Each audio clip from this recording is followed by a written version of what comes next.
Tumingin sa mga guhit ng pulsuhan, malalaman agad kung mayaman o mahirap ang kapalaran mo. Naisip mo na ba na suriing mabuti ang iyong pulsuhan? Kung may tatlong malinaw na guhit dito, pagbati sa iyo kabilang ka sa iilang tao na may napakabihirang kapalaran. Ito ay palatandaan ng masaganang swerte, tulong ng mga taong makapangyarihan at matatag na karera. Ang mga taong may tatlong guhit sa pulsuhan ay madalas dumaan sa maraming pagsubok, sagabal at maging mga taong maiinggit na haharang sa landas nila. Pero huwag mag-alala, ang mga pagsubok na ito mismo ang magiging daan upang mabago ang iyong kapalaran at buksan ang pintuan ng kayamanan. Pakinggan mong mabuti, kapag pinalampas mo ang pagkakataong ito, kailangan mong maghintay ng 20 taon bago ito muling bumalik. Simula Disyembre 2025, siguraduhin mong makuha agad ang pulseras na pangontra, isang makapangyarihang anting-anting na naglalaman ng enerhiya ng Feng Shui. Ang pulseras na ito ay nagdadala ng banal na enerhiya na nagbabantay ng kapayapaan, nagtataboy ng masasamang espiritu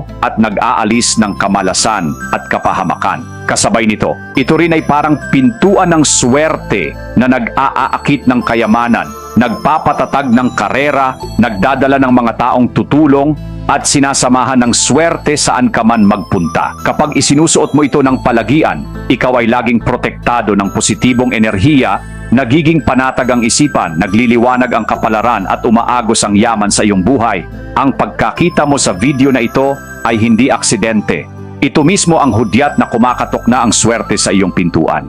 Kaya't huwag palampasin ang pagkakataon ngayon gaano ka man kaabala. Sapagkat mula sa sandaling mapasa iyo ang pulseras na pangontra, magsisimula ang panibagong kabanata ng iyong buhay. Puno ng kayamanan, swerte at kapayapaan